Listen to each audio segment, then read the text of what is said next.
ಕುಡುಮಲ್ಲಿಗೆ ಪಂಚಾಯಿತಿಯಲ್ಲಿ ಮಂಜೂರಾದ ಬಾವಿ ಕಾಣೆಯೇ ದಲಿತರ ಕಾಲೋನಿಯ ಆರೋಪ. ಬೆಕ್ಷೆ ದಲಿತರ ಕಾಲೋನಿಗೆ ಮಂಜೂರಾದ ಬಾವಿ ಎಲ್ಲಿದೆ? ಗ್ರಾಮಸ್ಥರ ಪ್ರಶ್ನೆ. ಕಾಗದಗಳಲ್ಲಿ ಮಾತ್ರ ಬಾವಿ ಕಾಮಗಾರಿ, ಕುಡುಮಲ್ಲಿಗೆ ಪಂಚಾಯಿತಿಯಲ್ಲಿ ಅನುಮಾನ. ಬಾವಿ ಬದಲು ರಿಂಗ್ಗಳು ಮಾತ್ರ, ದಲಿತರ ಕಾಲೋನಿಯಲ್ಲಿ ಆಕ್ರೋಶ. ಮಂಜೂರಾದ ಬಾವಿ ಕಾಣಿಸದೆ ಗ್ರಾಮಸ್ಥರ ತನಿಖೆಗೆ ಒತ್ತಾಯ. ಕುಡುಮಲ್ಲಿಗೆ ಗ್ರಾಮ ಪಂಚಾಯಿತಿಯ ವ್ಯಾಪ್ತಿಯ ಬೇಕ್ಷೆ ಗ್ರಾಮದ ದಲಿತರ ಕಾಲೋನಿಯಲ್ಲಿ ಒಂದು ಗಂಭೀರ ಪ್ರಶ್ನೆ ಈಗ ಎದುರಾಗಿದೆ. ತಾಲೂಕು ಪಂಚಾಯಿತಿ ಅನುದಾನದಲ್ಲಿ 2021ರಲ್ಲಿ ಒಂದು ಬಾವಿ ಮಂಜೂರಾಗಿತ್ತು. ಈ ಬಾವಿ ಅಲ್ಲಿ ವಾಸಿಸುವ ಬಡ ಹಾಗೂ ಹಿಂದುಳಿದ ವರ್ಗದ ಜನರಿಗೆ ನೀರಿನ ಸೌಲಭ್ಯ ಒದಗಿಸಲು ನಿರ್ಮಾಣವಾಗಬೇಕಾಗಿತ್ತು. ಆದರೆ ಈಗ 2026ರಲ್ಲಿ ಆ ಜಾಗಕ್ಕೆ ಹೋಗಿ ನೋಡಿದ್ರೆ ಬಾವಿಯೇ ಕಾಣಿಸೋದಿಲ್ಲ. ಅಲ್ಲಿ ಕಾಣಿಸ್ತಾ ಇರೋದು ಕೇವಲ ಬಾವಿಗೆ ಬಳಸುವ ಸಿಮೆಂಟ್ ರಿಂಗ್ಗಳು ಮಾತ್ರ. ಆದರೆ ಬಾವಿ ತೋಡಿದ ಯಾವುದೇ ಗುರುತುಗಳು ಕಾಣ್ತಿಲ್ಲ. ಈ ಕಾರಣದಿಂದ ಸ್ಥಳೀಯ ಜನರಲ್ಲಿ ಹಲವು ಅನುಮಾನಗಳು ಹುಟ್ಟಿಕೊಂಡಿವೆ. ಗ್ರಾಮಸ್ಥರ ಪ್ರಕಾರ ಈ ಜಾಗದಲ್ಲಿ ಬಾವಿಯೇ ತೋಡಲಾಗಿಲ್ಲ ಎಂಬ ಮಾತು ಕೇಳಿ ಬರ್ತಿದೆ. ಕಾಗದಗಳಲ್ಲಿ ಮಾತ್ರ ಕಾಮಗಾರಿ ನಡೆದಂತೆ ತೋರಿಸಿ ಅನುದಾನದ ಹಣವನ್ನ ಬಳಸಿಕೊಂಡಿರಬಹುದು ಎಂಬ ಆರೋಪವೂ ಕೇಳಿ ಬರ್ತಿದೆ. ದಲಿತರ ಕಾಲೋನಿಯಲ್ಲಿ ವಾಸಿಸುವ ಬಡ ಜನರಿಗೆ ನೀರಿನ ಸೌಲಭ್ಯ ಸಿಗಬೇಕಾಗಿದ್ದ ಬಾವಿ ಈಗ ಕಾಣಿಸದಿರೋದು ಅವರಲ್ಲಿ ನಿರಾಸೆ ಮತ್ತು ಆಕ್ರೋಶವನ್ನ ಉಂಟು ಮಾಡಿದೆ. ಸಾರ್ವಜನಿಕ ಹಣದಲ್ಲಿ ಮಂಜೂರಾದ ಕಾಮಗಾರಿ ಬಗ್ಗೆ ಸತ್ಯ ಏನು ಎಂಬುದನ್ನು ತಿಳಿಯಲು ಗ್ರಾಮ ಪಂಚಾಯಿತಿ ಮತ್ತು ತಾಲೂಕು ಪಂಚಾಯಿತಿ ಅಧಿಕಾರಿಗಳು ಸಮಗ್ರ ತನಿಖೆಯನ್ನ ನಡೆಸಬೇಕು ಎಂದು ಗ್ರಾಮಸ್ಥರು ಒತ್ತಾಯಿಸಿದ್ದಾರೆ. ಬಾವಿ ನಿಜವಾಗಿಯೂ ನಿರ್ಮಾಣವಾಗಿತ್ತಾ ಅಥವಾ ದಾಖಲೆಗಳಲ್ಲಿ ಮಾತ್ರ ಕೆಲಸ ನಡೆದಂತೆ ತೋರಿಸಲಾಯಿತಾ?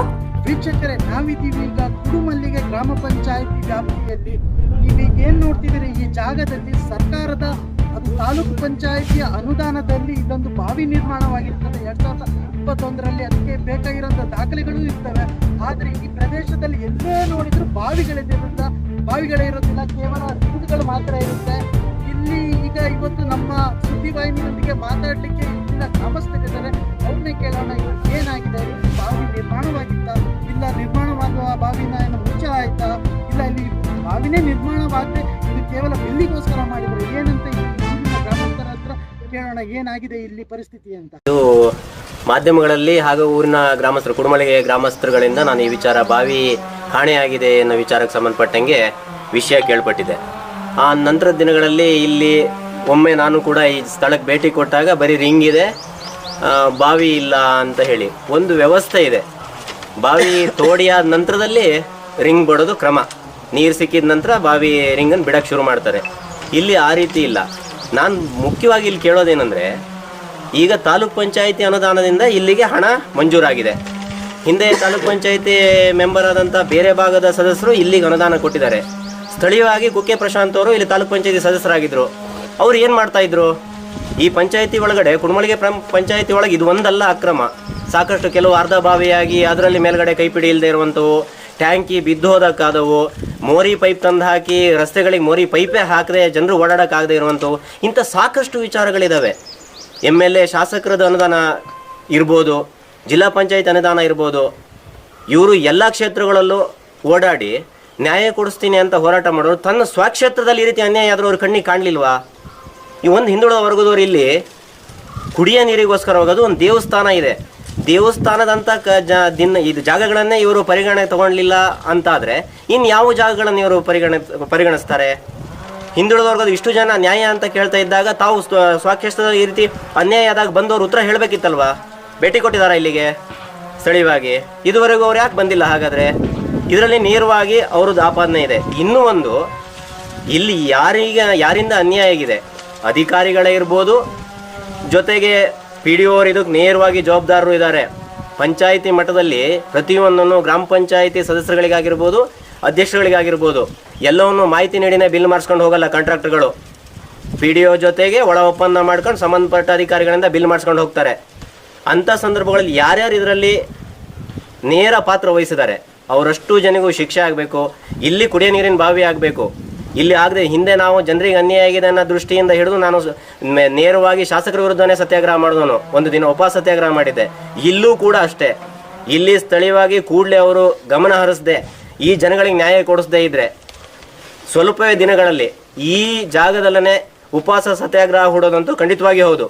ಇಲ್ಲಿ ದೇವಸ್ಥಾನಕ್ಕೆ ಬಾವಿ ಬೇಕಂತ ನಾವು ಅರ್ಜಿ ಹಾಕಿದ್ರೆ ನಮಗೆ ಗೊತ್ತಿಲ್ಲ ಅದು ಸ್ಯಾಂಕ್ಷನ್ ಆಗಿದ್ದು ಅಂತಲ್ಲ. ಈಗ ಬಾವಿನೇ ಮಾಡಿಕೊಟ್ಟಿಲ್ಲ ನಮಗೆ, ರಿಂಗ್ ಒಂದು ಮಾಡಿಕೊಟ್ಟಿದ್ದಾರೆ. ಮತ್ತೆ ದೇವಸ್ಥಾನಕ್ಕೆ ನಮಗೆ ಉಪಯೋಗಿಸಕ್ಕೆ ನೀರು ನಾವು ತುಂಬ ದೂರದಿಂದ ತರಬೇಕು. ಹಾಗಾಗಿ ನಮಗೆ ನೀರಿನ ವ್ಯವಸ್ಥೆ ಮಾಡಿಕೊಡ್ಬೇಕಂತ ನಾವು ಇಲ್ಲಿ ಬಂದು ಸ್ಟ್ರೈಕ್ ಮಾಡ್ಬೇಕಂತಿದ್ದೀವಿ ಎಲ್ಲರೂ.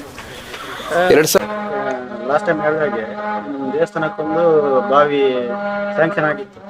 ಆದರೆ ಇದರಲ್ಲಿ ಬರೀ ರಿಂಗ್ ಒಂದು ಬಿಟ್ಟು ಮತ್ತು ಅದ್ರ ಕೆಲಸ ಯಾವುದೇ ಆಗಿಲ್ಲ ಇಷ್ಟ ತನಕ.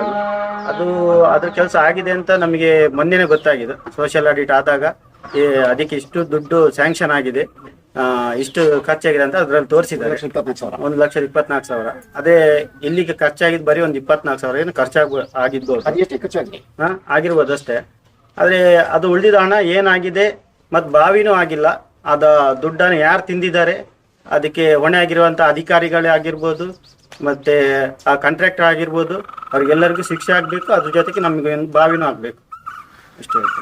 ಈ 21-22ನೇ ಸಾಲಿನಲ್ಲಿ ಒಂದು ಬಾವಿ ಸರ್ಕಾರದಿಂದ ಒಂದು ತಾಲೂಕ್ ಪಂಚಾಯತಿಂದ ಒಂದು ಬಾವಿ ಮಂಜೂರಾಗುತ್ತೆ. ಅದು ಪ್ರತಿಷ್ಠಾ ಕಾಲೋನಿಯ ಸಿದ್ದೇಶ್ವರಹಳ್ಳಿ ದೇವಸ್ಥಾನಕ್ಕೆ ಅದು ಕೊಡ್ಬೇಕಂತ ಮಂಜೂರಾಗಿರುತ್ತೆ. ಅವಾಗ ರಿಂಗ್ ಬಿಟ್ಟಿದ್ರು. ನಾವು ಬಹುಶಃ ದುಡ್ಡು ರಿಂಗಿಗೆ ಸರಿಯಾಗಿದೆ ಅಂದ್ರೆ ಗೊತ್ತಿರಲಿಲ್ಲ, ಸುಮ್ಮನೆ ಇದ್ದು. 21ರಿಂದ 26ನೇ ಸಾಲಿನವರೆಗೂ ಸಹಿತ ಆ ಬಾವಿಯ ಕಥೆ ಏನಾಗಿದೆ ಅಂತ ತಾಲೂಕು ಮೆಂಬರ್ಗಳಾಗಲಿ, ಗ್ರಾಮ ಪಂಚಾಯತಿಲಾಗಲಿ, ಗ್ರಾಮ ಸಭೆಲಾಗಲಿ ಯಾರಿಗೂ ಗೊತ್ತಿರಲಿಲ್ಲ.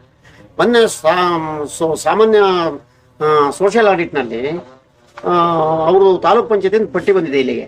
ತಾಲೂಕ್ ಪಂಚಾಯತಿಯಿಂದ 21ನೇ ಸಾಲಿಂದ 26ನೇ ಸಾಲಿನವರೆಗೆ ಎಷ್ಟೆಷ್ಟು ಏನೇನು ಕಾಮಗಾರಿ ಇಟ್ಟಿದ್ದೀವಿ, ಆ ಕಾಮಗಾರಿ ಈ ವ್ಯಾಪ್ತಿಯಲ್ಲಿ ಏನೇನು ಆಗಿದೆ ಅಂತೇಳಿ. ಇಲ್ಲಿ ಈ ಗ್ರಾಮಕ್ಕೆ 3 ಬಾವಿ ಕೊಟ್ಟಿದ್ದಾರೆ. ಆ 3 ಬಾವಿಲಿ ಒಂದು ಬಾವಿ ಶ್ರುತಿ ವೆಂಕಟೇಶ್ ಕೊಟ್ಟಿದ್ದಾರೆ, 2 ಬಾವಿ ಕುಕ್ಕೆ ಪ್ರಶಾಂತ್ ಕೊಟ್ಟಿದ್ದಾರೆ. ಆ ಶ್ರುತಿ ವೆಂಕಟೇಶ್ ಕೊಟ್ಟಿರೋ ಬಾವಿ ಇಲ್ಲಿ ಬಾವಿ ಏನ್ ಮಾಡಿದೆ, ಬಾವಿ ಎಲ್ಲ ಕೆಲಸ ಮಾಡಿ ಪಂಚಾಯತಿ ಕಾರ್ಯದರ್ಶಿಯಿಂದ ಬಾವಿ ತೆರೆದ ಬಾವಿ ನಿರ್ಮಾಣ ಬಾವಿ ಎಲ್ಲ ಕೆಲಸ ಮಾಡಿ ಅಂದ್ರೆ ಕಂಪ್ಲೀಟ್ ಆಯ್ತಾ ಅನ್ಕಂಪ್ಲೀಟ್ ಬಾವಿ ಕೊಟ್ಟಿದ್ದಾರೆ. ಮೊನ್ನೆ ನಮಗೆ ಸೋಷಿಯಲ್ ಆಡಿಟರ್ ಬಂದವಾಗ ಬಾವಿ ನೋಡೋಣ ಅಂತ ಬರುವಾಗ ಬಾವಿ ಕಾಣಲಿಲ್ಲ. ಆದ್ರೆ ಅಲ್ಲಿ ರೆಕಾರ್ಡ್ನಲ್ಲಿ ಏನಿದೆ ಅಂದ್ರೆ ತೆರೆದ ಬಾವಿ ನಿರ್ಮಾಣಕ್ಕೆ ಮುಕ್ತಾಯ ಆಗಿದೆ ಅಂತ ಪಂಚಾಯತಿ ಕಾರ್ಯದರ್ಶಿ ಕೊಟ್ಟಿದ್ದಾರೆ. ಅದು ಪಂಚಾಯತಿ ಕಾರ್ಯದರ್ಶಿ ಒಬ್ಬರೇ ಕೊಟ್ಟಿದ್ದಾರೋ ಅಥವಾ ಅವಾಗ ಸಂಬಂಧಪಟ್ಟ ಅಧ್ಯಕ್ಷರು ಕೊಟ್ಟಿದ್ದಾರೋ, ಒಟ್ಟಾರೆ ಅವ್ರು ಎಲ್ಲ ಸೇರಿ ಕೊಟ್ಟಿದ್ದಾರೆ. ನಮ್ಮ ಗ್ರಾಮದ 3 ಜನ ಪ್ರತಿನಿಧಿ ಇದ್ದು ಇವ್ರ ಗಮನಕ್ಕೆ ಬರಲಿಲ್ಲ ಅಂತ ಇವ್ರು ಹೇಳ್ತಿದ್ದಾರೆ. ಇರ್ಬೋದೇ, ನಮಗೆ ನಾವು ಹೇಳಲಿಕ್ಕೆ ಬರಲ್ಲ ಆಯ್ತಾ. ಹೀಗಾಗಿ ನಮ್ಗೆ ಗೊತ್ತಾಗಿದೆ ಮೊನ್ನೆ ಈ ಬಾವಿ ಇಲ್ಲಿ ಆಗ್ಲಿಲ್ಲ ಅಂತೇಳಿ. ಒಂದು ಬಾವಿ ಆಗದೆ ಇದ್ದಾಗ ಇನ್ನೂ 2 ಬಾವಿ ಬಿಲ್ ಎಷ್ಟು ತಗೊಂಡಿರ್ಬೋದು ಅಂತ ನಮ್ಗೆ ಸಮಸ್ಯೆ ಆಯ್ತು. ಹಾಗಾಗಿ ಅದು ಏನೇ ಆಗಲಿ, ಯಾರೇ ತಪ್ಪು ಮಾಡಿರ್ಲಿ, ಒಟ್ಟಲ್ಲಿ ಇಲ್ಲಿ ಬಂದು ಬಾವಿ ಆಗ್ಬೇಕು ಮೊದಲನೇದು. ಎರಡನೇದಾಗಿ ಯಾರ್ಯಾರಿದ್ರು ಬಾವಿ ಹೆಸರಲ್ಲಿ ದುಡ್ಡು ತಿಂದಿದ್ದಾರೋ ಆ ದುಡ್ಡನ್ನು ವಾಪಸ್ ರಿಕವರಿ ಮಾಡಿಕೊಂಡು ಇಲ್ಲಿ ಈ ಬಡತಾಯಿ ಮಕ್ಕಳಿಗೆ ಒಂದು ಒಳ್ಳೆ ಬಾವಿ ತರ ಕೊಡುವಂತ ಕೆಲಸ ಆಗ್ಬೇಕಂದ್ರೆ ನಾವು ನಿಮ್ಮ ಹತ್ರ ಕೇಳ್ತಾ ಇದ್ದೀವಿ.